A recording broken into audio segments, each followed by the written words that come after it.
اهلا بيكم في فيديو جديد من كوريا ستيشن. مبدئيا كده يا جماعه انا هقارن اول موسم بموسم عشان برضو محدش يقول لي انت ازاي هتقارن مسلسل خلص بمسلسل ما خلصش. انا هتكلم على اول موسم. وليه بقارن المسلسلين دول بالذات ببعض؟ لان مسلسل 1899 ده من نفس صناع مسلسل دارك، وهو اتشهر يعني الهايب اتعمل عليه بسبب ان هو لا ده صناع دارك عملوا مسلسل جديد، صناع دارك عاملين حاجه جديده، يا ترى هتبقى عامله ازاي، يا ترى هيبقى اعلى، يا ترى هتبقى احلى، يا ترى مش عارف ايه الكلام ده كله. التسويق كله اتبنى على فكره ان صناع دارك بيعملوا حاجه جديده. طبعا دي مش مراجعه، انا بطلت مراجعات زي ما انتوا عارفين، لو حد متابعني انتوا عارفين كويس جدا ان انا بطلت مراجعات. انا كنت داخل ببساطه على حاجه زي دارك، داخل على حاجة نفس المستوى، وبصراحة متوقعتش حاجة أعلى. دارك حاجة مميزة في قلبي كده، من أعظم الحاجات اللي شفتها في حياتي، وعمل حاجات صعبة أنا ما كنتش أتوقع إن ممكن حد في الصناعة دي يقفل قصة زي دي. دارك مسلسل عظيم ومتكامل بالنسبة لي. الديفول الوحيد بالنسبة لي إن الموسم الثالث كان ضعيف سيكا، ودخل في المالتي فيرس، وأنا ما كنتش حابب يدخل في المالتي فيرس قوي، زائد ان هو كروته مش طبيعيه. كروت في حاجات مثلا زي تحول من الرحاله او المهاجر ده لادم. التحول ده او الجمعيه اللي كان بيعملها في سنه 1900 حاجه و20 ومش عارف ايه والكلام ده كله، كروته زعلتني. اللي هو طب زود لي حلقه حلقتين وقفل براحتك، يعني انت عملت وغلط الشاطر ب 100 غلطه معروف. فدي حاجه ضايقتني، دي الحاجه الوحيده اللي ضايقتني في دارك.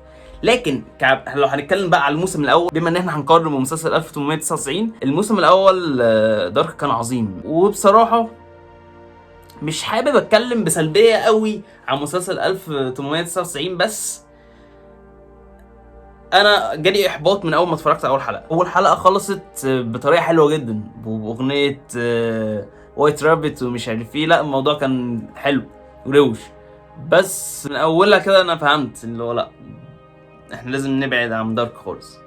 دي حاجه مش في نفس مستوى دارك، لان اول حلقه في دارك سحلتني، نهايتها بالذات سحلتني.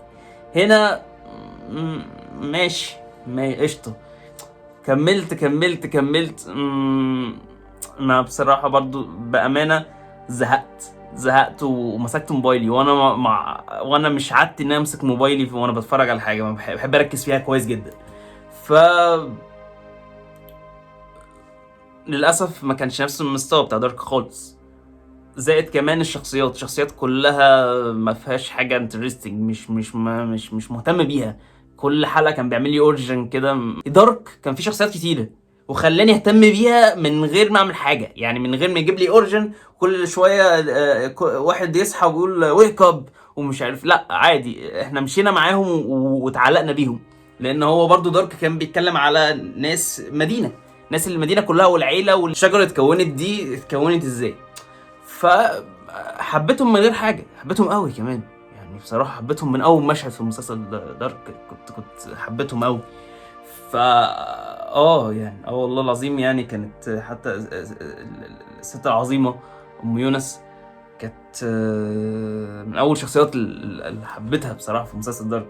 لكن هنا ايه ده؟ الشخصيات كلها يعني هنا اجبرني ان انا اهتم بناس انا مش مهتم بيها. في دارك خلاني عادي على الهادي كده اتعلق معظم الناس، الشخصيات الموجوده ايه اللي حصل لهم، وبقى عندي فضول يا ترى ايه اللي هيحصل لده، يا ترى ايه اللي هيحصل لدي ومش عارف ايه. هنا انت بقى خلتني مجبر ان انا اتفرج على اوريجين كل شخصيه انا مش مهتم بيها اصلا. الشخصيات الرئيسيه في المسلسل بتاع 1999 هي البطله والقبطان، وطبعا اللي طلع جوزها وابنها وابوها، العيله دي كلها. بس للاسف الحاجات دي ظهرت في النص التاني من المسلسل او في اخر كام حلقه، اللي هو الجزئيه بتاعت جوزها وابنها وابوها والجو ده. لكن سكان المدينه بتوع دارك كان هم الشخصيات الرئيسيه. لكن هنا الركاب بتوع السفينه العمليه سيئه، العمليه ما كانتش حلوه بصراحه، العمليه ما كانتش حلوه.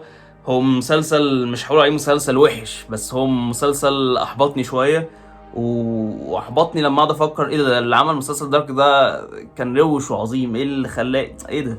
وكمان التويستايه الرخيصه اللي حصلت في مسلسل 1899 دي كانت اللي هو ماتريكس.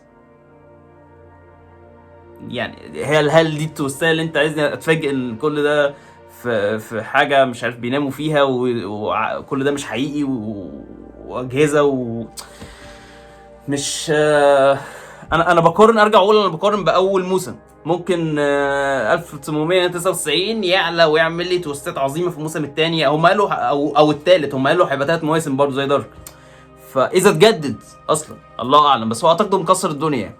فالموضوع محبط لما نيجي نقارن مسلسل 1899 بمسلسل دارك. بصراحة مقارنة غير عادلة، لأن مسلسل دارك ما ينفعش أنا حبيت أتكلم عليه بس لأن ده نفس صناع المسلسل، فكان لازم أقارن مستوى صناع المسلسل كانوا فين وبقوا فين. لكن مفيش مقارنة مسلسل دارك ب 1899، لأن من أول حلقة دارك كان بدأ يعمل حاجات عظيمة. هنا أنا اتفرجت على 8 حلقات تقريبا أو 10 حلقات مش مهتم، ماسك موبايلي. انا ماسك موبايلي يا جدعان، انا مش بمسك وحياة ربنا مش بمسك موبايلي، فانا بتفرج على حاجه يعني الا لو حاجه ممله.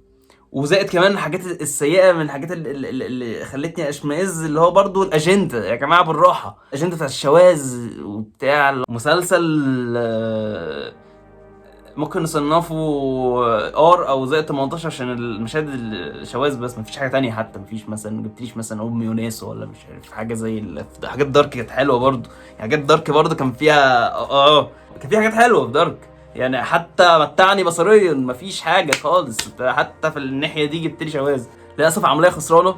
اكيد انا هتفرج على الموسم التاني لما ينزل لو اتجدد، بس دارك سيظل هنا ومفيش مقارنه. فعلا كنت اتمنى ان احنا يعملوا حاجه زي دارك، بس للاسف مفيش مقارنه. بس الحاجه الوحيده اللي ممكن حبيتها وجود الممثل بتاع دارك، لان الممثل ده اتظلم جامد في مسلسل دارك. من عيوب زي ما قلت الكروته بتاعت الموسم الاخير ان هو كروت جزئيه تحول من الفئه العمريه بتاعت يونس من الممثل ده لادم. فكنت مبسوط انه حاجه من ريحه دارك. طبعا مسلسل 1899 حوار اللغات ده روش وبتاع، بس زي ما قلت الموضوع محبط ملوش لازمه. مسلسل اوريجينز طلعت كل ده مزيفه بنسبه كبيره. مش عارف بصراحه الاوريجينز كان بيجيبها لي في كل الحلقه دي، مش عارف بصراحه.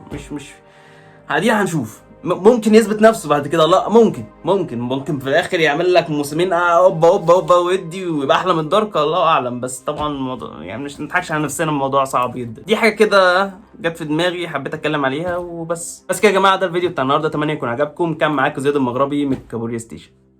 أز كابوريا لو أزوني حأز المجا فيجا دي ما